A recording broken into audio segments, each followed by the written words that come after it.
Fala rapaziada, beleza? Vamos dar início ao nosso estudo do curso de Direito Penal aqui, beleza? E aí a gente vai começar o nosso estudo justamente analisando aqui aqueles princípios que são afetos ao direito penal e que são previstos na Constituição Federal, beleza?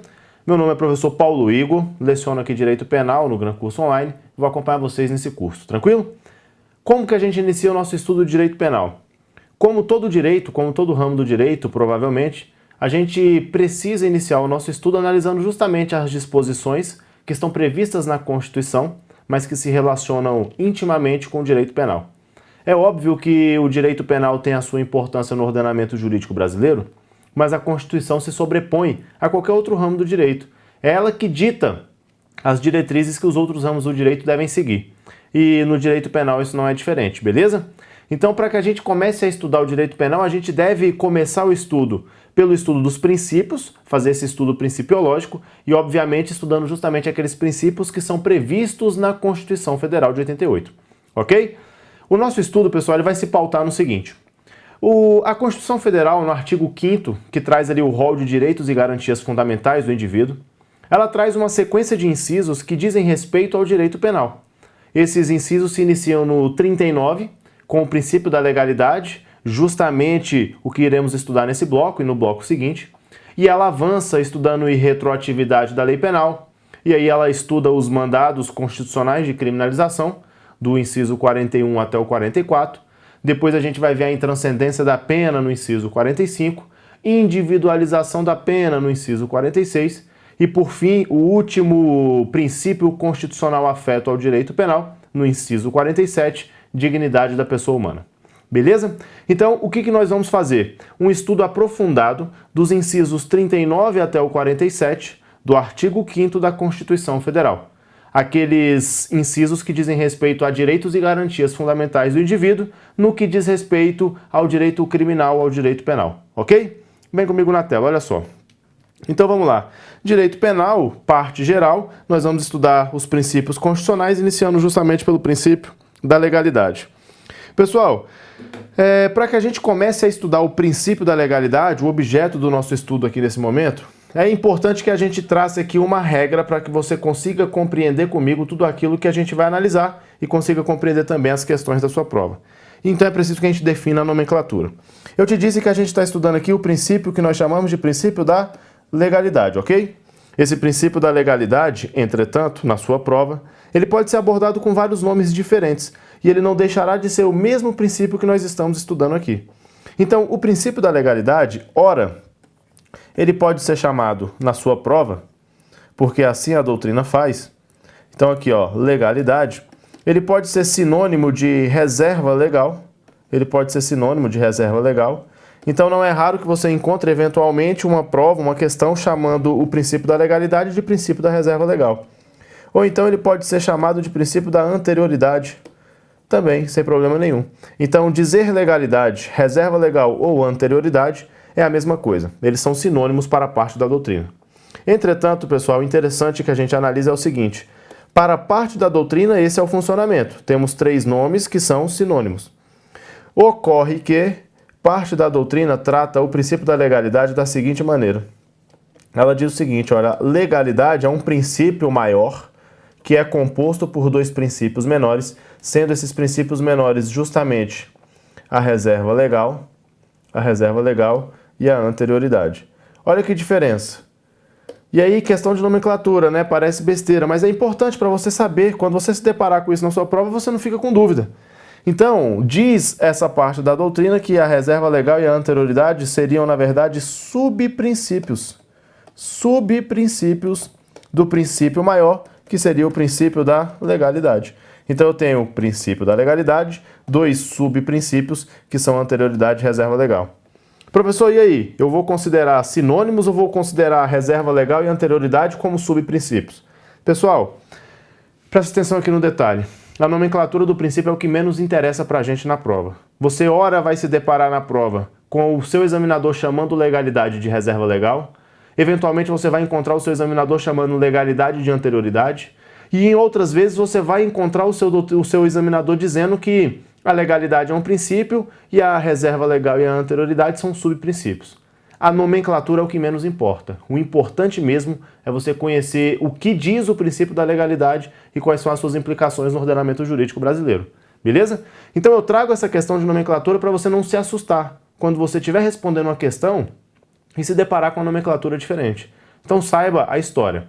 Pode ser sinônimo, pode ser subprincípio, não tem problema nenhum. O erro da questão não vai estar aí. Tranquilo? Feito essa explicação para que a gente parta de um mesmo princípio, vamos agora caminhar na matéria. Olha só na tela comigo. Então, sabendo essa questão de nomenclatura, resolvido esse problema, previsão legal. Professor, onde é que está previsto esse princípio da legalidade? Eu já te disse que nós estamos estudando aqui princípios que são constitucionais. O princípio da legalidade está previsto no artigo 5º, inciso 39, da Constituição Federal de 88. Só que perceba que esse princípio é extremamente importante para o direito penal, um dos princípios mais caros ao direito penal. E por essa razão, esse princípio ele foi repetido no artigo inaugural do seu Código Penal. Então, no artigo 1º do Código Penal, você também vai encontrar a previsão legal desse princípio da legalidade. Isso daqui é a previsão desse princípio dentro do ordenamento jurídico brasileiro. Dentro do ordenamento jurídico brasileiro. Porque esse princípio ele também é previsto em vários tratados internacionais. E aí é que está o interessante para a gente. Eu tenho vários tratados internacionais que prevêem também a existência desse princípio. Então, o princípio da legalidade ele não só é previsto no ordenamento jurídico brasileiro, tanto na Constituição quanto no Código Penal, como esse princípio também é previsto na Convenção Americana de Direitos Humanos, que é o Pacto de São José da Costa Rica, na Convenção Europeia de Direitos dos Homens, na Declaração Universal dos Direitos dos Homens e também no Estatuto de Roma. Então são várias previsões legais. Aqui na Convenção Americana de Direitos Humanos, no artigo 9º, na Convenção Europeia de Direitos Humanos, no artigo 7º, na Declaração Universal dos Direitos dos Homens, artigo 11º. Então, DUDH, Declaração Universal dos Direitos dos Homens, e no Estatuto de Roma, artigo 22. Então veja, Convenção Americana de Direitos Humanos, Convenção Europeia de Direitos Humanos, Declaração Universal dos Direitos dos Homens e o Estatuto de Roma, todos os tratados internacionais que também trazem a previsão legal do princípio da legalidade, ok? Dito isso, é importante que a gente saiba então o que esse princípio da legalidade diz, que é tão importante, que é previsto em vários pontos do ordenamento jurídico brasileiro e de tratados internacionais. E aqui então, pessoal, está o enunciado para a gente. Olha o que diz para a gente o princípio da legalidade. Ele diz que não há crime sem lei anterior que o defina, ou seja, se eu quero criminalizar uma conduta, tem de haver uma lei anterior existindo, e da mesma forma não há pena se não houver uma prévia cominação legal dessa pena. Só existe crime e só existe pena se existe lei anterior. Beleza? A doutrina conceitua o princípio da legalidade da maneira como está aí abaixo para você. Trata-se de uma real limitação à interferência estatal na esfera de liberdades individuais dos cidadãos. Por que eu posso utilizar esse conceito aqui para o princípio da legalidade? Você vai reparar bem comigo. Você vai perceber que essa necessidade de lei anterior para que eu possa punir o cidadão que praticou um comportamento que eu considero ilícito, ela faz com que o Estado fique um pouco preso. É impossível ao Estado punir um agente pela prática de uma conduta que não estava prevista em lei antes de o agente realizar a conduta. O que o ordenamento jurídico está dizendo é o seguinte: se você quer responsabilizar alguém penalmente pelos fatos que ele praticou, você tem que antever a prática delituosa. Porque criar a norma depois que a conduta foi praticada não te autoriza a punir o cidadão. Você só pode punir o cidadão se você já tinha previsto como ilegal a prática daquele comportamento. Então ali você limita o poder de atuação do Estado. O Estado ele tem a prerrogativa de punir, de sancionar o agente. Mas para que ele possa exercer a prerrogativa que ele possui, ele tem que antever as condutas delituosas. Não basta que ele resolva criar uma lei depois do comportamento praticado para punir o agente. Beleza? Continuando, olha só. Então, aqui de maneira geral e muito rápida, a gente resolveu o problema de nomenclatura. Vimos onde você vai encontrar esse princípio no ordenamento jurídico brasileiro e internacional. E aí trouxemos para você o que diz esse princípio da legalidade, qual o seu enunciado. Agora eu quero chamar sua atenção para um detalhe muito importante. Eu quero definir com você qual é a abrangência desse princípio. Professor, como assim? Vamos entender aqui comigo, olha só. O princípio da legalidade, e aí eu trago o enunciado dele novamente para você: não há crime sem lei anterior que o defina, não há pena sem prévia cominação legal. Ele usa duas palavrinhas que nós precisamos prestar bastante atenção nelas. Ele diz o seguinte, ó, não há crime sem lei anterior que o defina. E ele também diz que não há pena, então não há crime sem lei anterior que o defina, e não há pena sem prévia cominação legal. Então ele traz duas disposições. Eu não posso pensar em crime no ordenamento se não tem lei, e eu não posso aplicar pena no ordenamento jurídico se não tem lei. Agora veja. No direito penal, nós trabalhamos com dois gêneros que nós podemos conceituar como infração penal, e podemos conceituar como sanção penal. E aí você vai entender onde eu quero chegar. Para o direito penal, a sanção penal e a infração penal são gêneros, e cada um desses gêneros tem duas espécies diferentes. Como espécies de infração penal, eu tenho o crime e eu tenho a contravenção penal. Então veja, quando o princípio da legalidade diz que não há crime sem lei anterior que o defina, o princípio não abrange expressamente todas as hipóteses de infração penal. Ele abrange tão somente o crime. E aí você vai anotar, só para que a gente diferencie muito rapidamente: crime é a infração penal mais grave. Contravenção é a infração penal menos grave.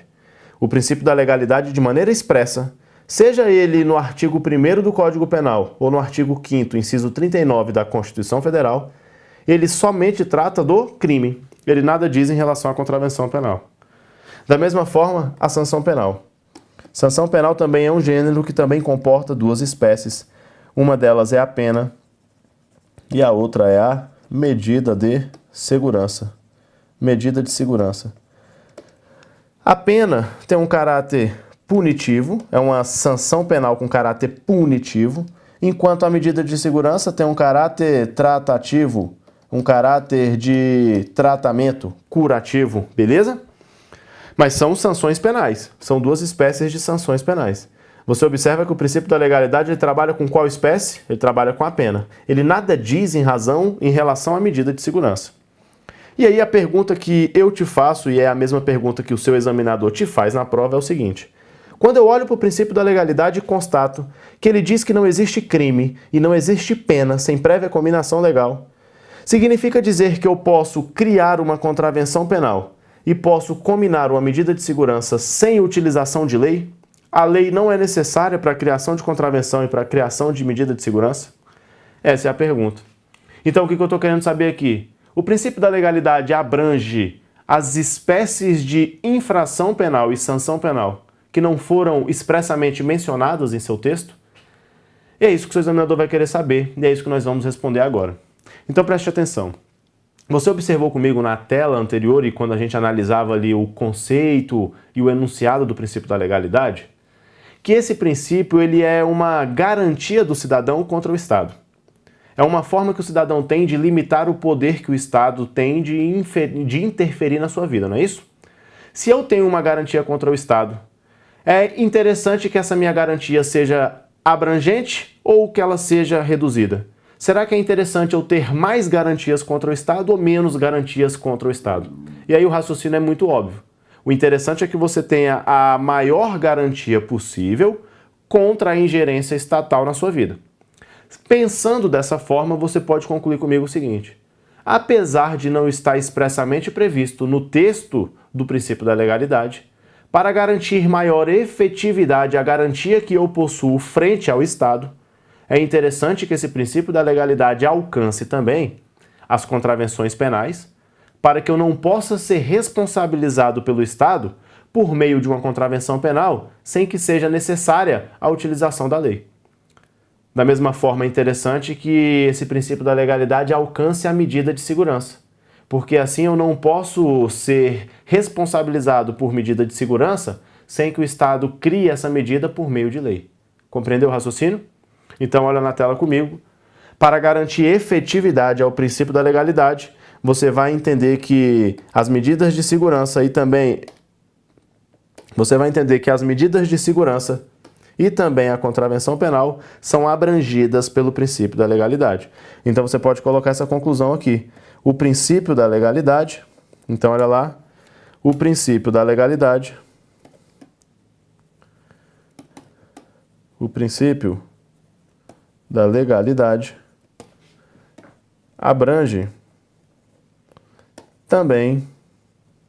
abrange também as contravenções penais e as medidas de segurança. Você vai encontrar diversas questões na sua prova perguntando se eu posso entender que o princípio da legalidade alcança contravenções penais e medidas de segurança. Ou então você vai encontrar algumas afirmações no sentido de que o princípio da legalidade não se aplica às medidas de segurança e às contravenções penais. Você já sabe. Medida de segurança ou pena, contravenção penal ou crime, todas as espécies de infração e de sanção penal serão alcançadas pelo princípio da legalidade. Se o Estado quer criar uma contravenção, ele precisa de quê? Precisa de lei. Se ele quer criar um crime, precisa de lei. Para combinar uma pena, precisa de trabalhar com prévia cominação legal. E se ele quer combinar uma medida de segurança, precisa trabalhar com prévia cominação legal. Beleza? Então fique com isso daí na mente. Não esqueça disso, porque isso vai ser reincidente na sua prova. Direto, isso cai em prova e você não pode esquecer isso, ok? Vamos avançando. Vamos agora estudar algo interessante que vai trazer bastante desdobramentos para nós aqui. Vamos estudar agora as características da lei dentro desse princípio da legalidade. Você observa que o ator principal do princípio da legalidade é a lei. A lei, ela é o ator principal do princípio da legalidade. Tudo se pauta nela. Se eu quero criar crime, preciso de lei. Se eu quero combinar pena, preciso de lei. Ah, mas e se for contravenção penal? Preciso de lei. O princípio da legalidade é aquele que trata da lei, a lei necessária para andar o direito penal. Beleza. Essa lei, de que fala o princípio da legalidade, ela possui algumas características imprescindíveis. Para que ela possa valer como lei criadora de crime e cominadora de pena, ela precisa respeitar algumas características. E aí você precisa lembrar dessas características na sua prova. E olha na tela comigo como funciona isso daqui. Conforme enuncia o princípio da legalidade, a criação de crimes, e a gente já sabe, quando a gente lê crime, a gente entende infração penal, e a cominação de penas, e de novo, quando lemos penas, sabemos que ele está falando de sanção penal, sempre dependerão de lei. Essa lei, que compõe o enunciado do princípio da legalidade, possui 5 características imprescindíveis e de suma importância. Então é o seguinte, você está diante de uma lei em sentido estrito, uma lei estrita, uma lei escrita e uma lei anterior. Professor, você disse 5 características, exatamente. Você vai ver comigo no decorrer da explicação que essa lei também tem que ser uma lei certa. E aí daqui vai decorrer o princípio que nós chamamos de princípio da taxatividade. Beleza? Então, eu tenho 4 características básicas e mais uma característica que faz com que exista um segundo princípio decorrente da legalidade, que é o princípio da taxatividade. Ok? Então, vamos lá. O que a gente vai fazer a partir de então? A gente vai estudar a lei em sentido estrito, a lei estrita, a lei escrita e a lei anterior. A gente vai entender o que significa dizer cada uma dessas coisas aqui. Professor, o que é uma lei em sentido estrito? Vamos começar a estudar então. Então vamos lá, o que é uma lei em sentido estrito? A lei a que se refere o princípio da legalidade deve ser entendida em seu sentido estrito. E aí a pergunta que se faz é, mas qual é a diferença entre uma lei em sentido estrito e uma lei em sentido amplo? Pessoal, aí você vai ter que novamente consultar a Carta Magna da República Federativa Brasileira. Você vai ter que consultar a Constituição. E aí você vai reparar o seguinte, o artigo 59 da Constituição Federal de 88, ele traz para a gente aquilo que nós chamamos de atos normativos primários. Atos normativos primários. Professor, o que são esses atos normativos primários? Esses atos normativos primários é justamente o que nós chamamos de leis em sentido, leis em sentido amplo. Olha que interessante. O artigo 59 da Constituição Federal, ele traz para a gente o que nós conhecemos como atos normativos primários, ou seja, lei em sentido amplo. E o que são esses atos normativos primários ou leis em sentido amplo? Nós temos como exemplo emenda à Constituição, leis delegadas, leis ordinárias,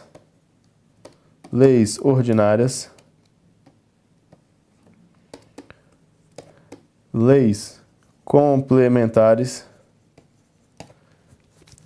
medidas provisórias,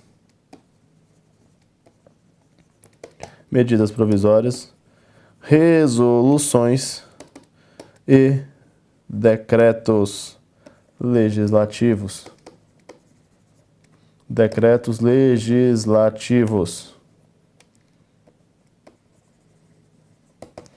Então veja, eu tenho 7 atos normativos primários que são conhecidos como lei em sentido amplo. São 7 possibilidades e elas estão elencadas no artigo 59 da Constituição.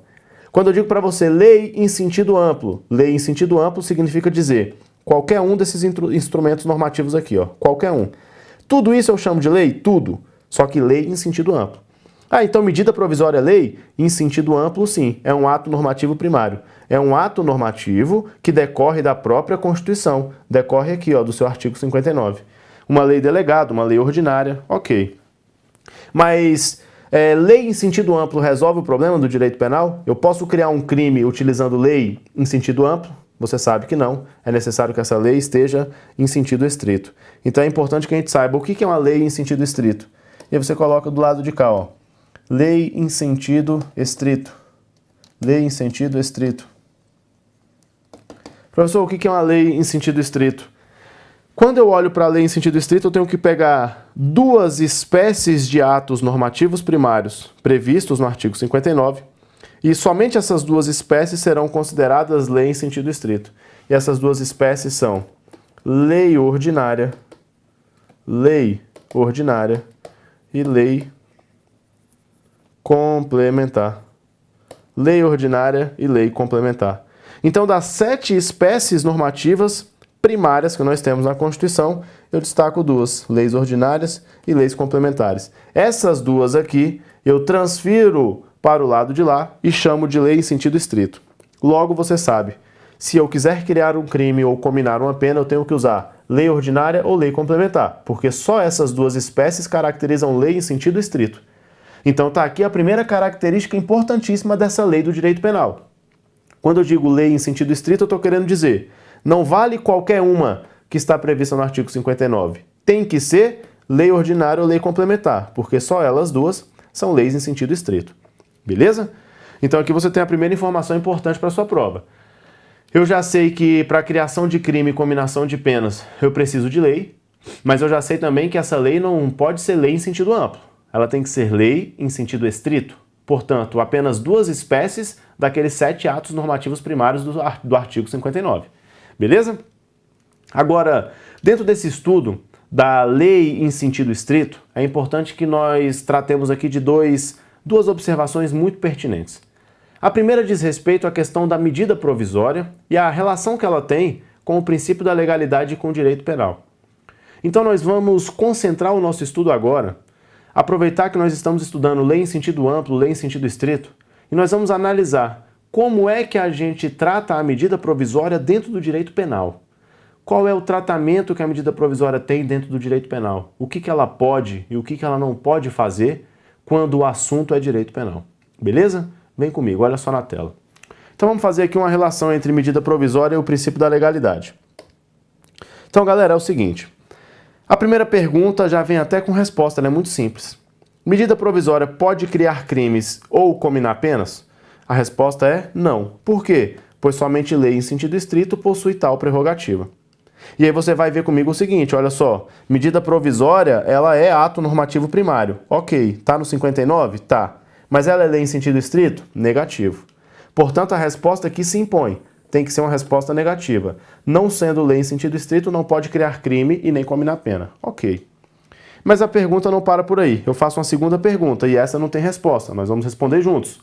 Medida provisória pode versar sobre direito penal? Galera, a resposta a essa pergunta é a seguinte, olha só. Depende. Aí você vai falar, professor, como assim? Que loucura é essa? Depende? Existe possibilidade de medida provisória versar sobre direito penal? Vamos entender isso daqui? Olha só. Vamos pegar aqui o direito penal.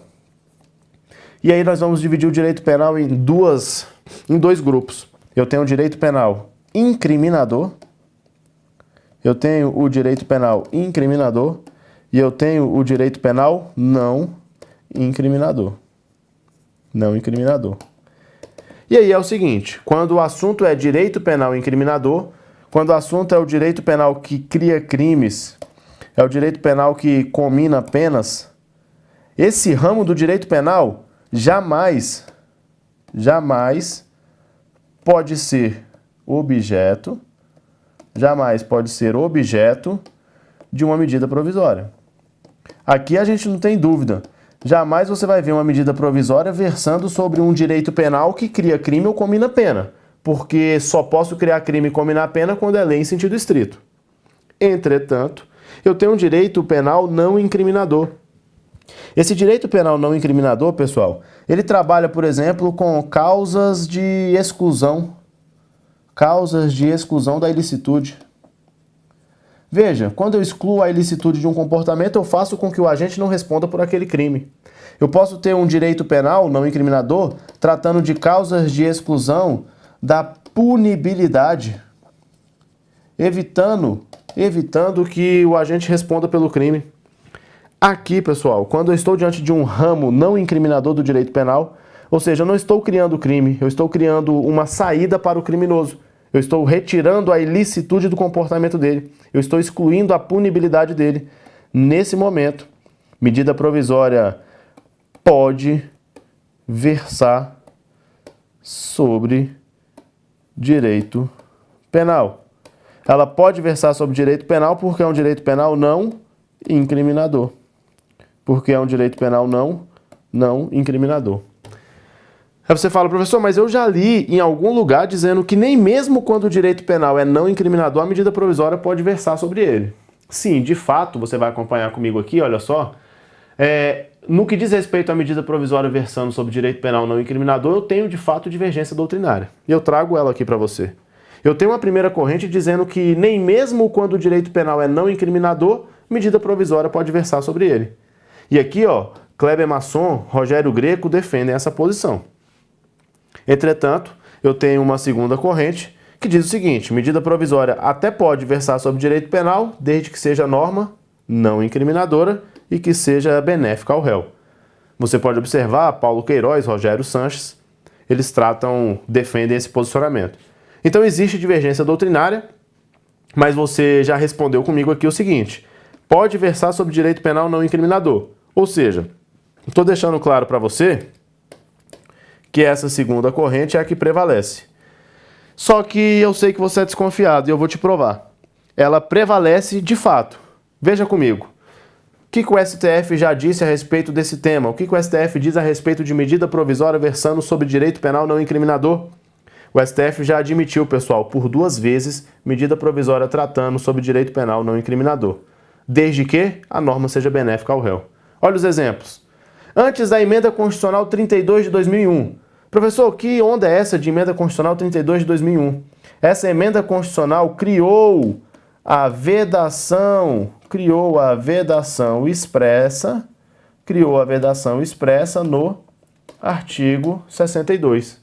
Olha só, eu trouxe para você o artigo 62, e lá no artigo 62 da Constituição, no seu parágrafo 1º, inciso 1, a linha B, está dizendo que é vedada a edição de medida provisória sobre matéria atinente a direito penal. Esse artigo 62, ele entrou na Constituição por meio da emenda constitucional 32 de 2001. Então, parte da doutrina dizia o seguinte, antes da emenda constitucional 32 de 2001 podia, depois dela não pode mais, porque ela vedou expressamente. Antes da emenda constitucional 32 de 2001, o STF tinha falado que podia. E depois da emenda constitucional 32 de 2001, o STF falou que podia de novo, pessoal. Então veja, antes da Emenda Constitucional 32 de 2001, uma medida provisória que extinguia a punibilidade dos crimes tributários, nos crimes tributários e previdenciários, ela foi considerada válida pelo STF. O STF disse o seguinte, essa medida provisória versa sobre direito penal, mas não é problema, porque ela beneficia o agente, ela cria uma causa de extinção da punibilidade. Depois da Emenda Constitucional 32 de 2001, o STF volta a se pronunciar a respeito de uma medida provisória que beneficiava o agente, MP 417 de 2008. Essa medida provisória ela estendia o período de vacatio legis do delito de posse irregular de arma de fogo. Em resumo, ela deixava com que o agente possuísse arma de fogo em casa sem que respondesse pelo crime por isso. Ou seja, ela era extremamente benéfica ao agente. Compreendeu?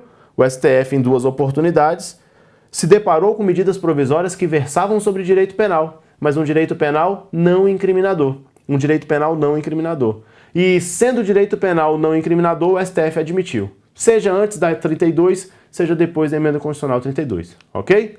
Professor, esse tema já foi cobrado em prova? Já. Olha na tela comigo. Esse tema já caiu em prova de concurso público. E aí o CESP, tomando por base o posicionamento do STF, perguntou o seguinte: o princípio da reserva legal, e aí você já conhece a nomenclatura comigo. Reserva legal, mesma coisa de legalidade. O princípio da reserva legal ou legalidade aplica-se de forma absoluta às normas penais incriminadoras, excluindo-se de sua incidência as normas penais não incriminadoras. Eu posso abrir exceção para o princípio da legalidade se a norma penal é não incriminadora? Posso, pessoal. E foi por essa razão que esse item foi considerado correto. Tanto é que eu permito uma medida provisória versando sobre direito penal. Está aí a prova de que realmente medida provisória pode versar sobre direito penal.